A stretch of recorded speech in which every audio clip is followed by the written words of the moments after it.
So if we look here, left hand one here, you're before, your right hand one's your after. Now obviously not going to see much in terms of your grip pressure because you can't see pressure, but you can feel the loose in your grip. It's a little bit softer in the hands.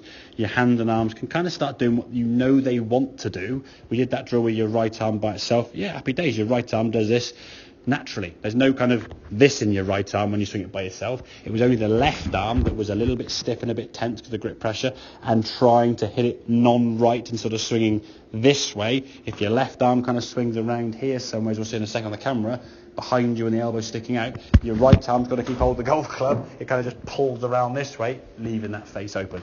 So your path would have always been a little bit kind of to the left there, with the face open, hit that kind of shot. So what we're trying to do is loosen up that grip pressure, okay? When you swing to the top of the backswing here now, okay, is feel the body kind of, so your back there at this position now is kind of facing the target, agreed? You've rotated your shoulders nicely, your back's facing that way. What we're going to try and do is feel the back staying there, so the arms kind of work this way and in the round. If there's any tension in your grip and or the fear of the ball going over here, you're going to start the ball in this direction. This right shoulder comes over the top. You sort of get a bit out to in sort of thing. The club face now starts swinging exiting too far left and across it, and you get side spin. So the left hand one was kind of your 100% swing at the time, okay?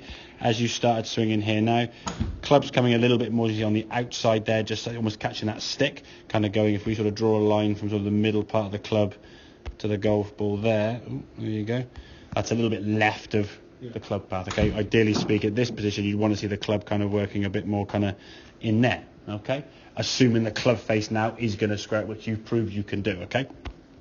As you then swing through, you can see here now the left elbow kind of peeping out there a bit away from your body, okay? And the rotation there with the body. Now this one, as you start swinging the club down, okay?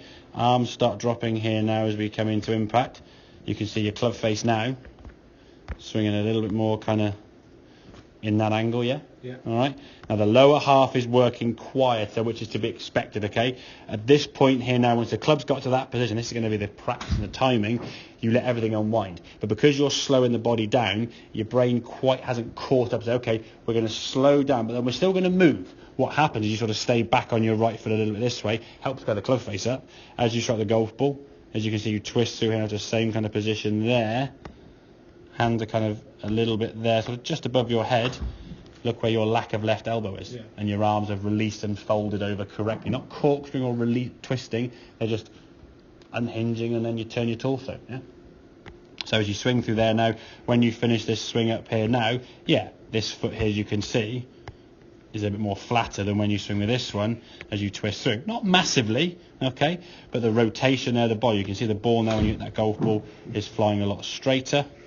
And that was sort of sailing down the draw. That's the one at 189. This one here now, we can see the ball starting left. And I think when we catch up there, we can see already that ball now is, that ball there now is missing this side of the fairway.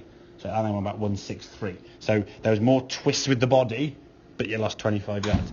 Yes, there needs to be body rotation, don't get me wrong, but it needs to be sequenced up with the arms and the club head. So we get to the top of the back, so we turn to the top as you do. Your back stays to target as your lower half's almost sort of shifting and sliding.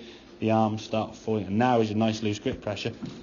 Then we sort of swing the club through, because the body in some ways needs to act as like a decelerator. Okay, we turn and unwind, and then we stop, and the club then swings past us. You look at all the tour players, McIlroy, Rahm, Brooks, all these good guys. When they get to the top of their backswing, they get up here now, their lower half unwinds here as the arms come back kind of down behind them.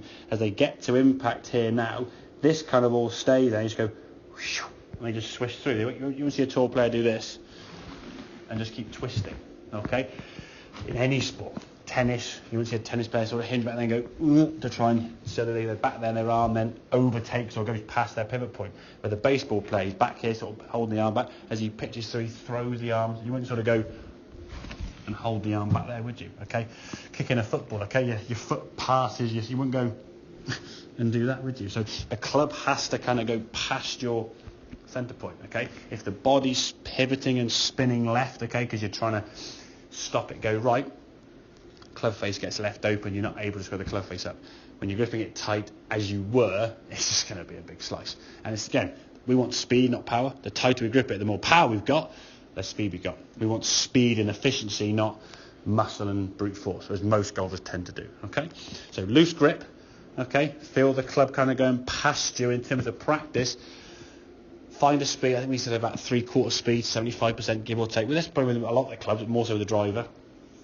Where we can hit maybe 10 golf balls.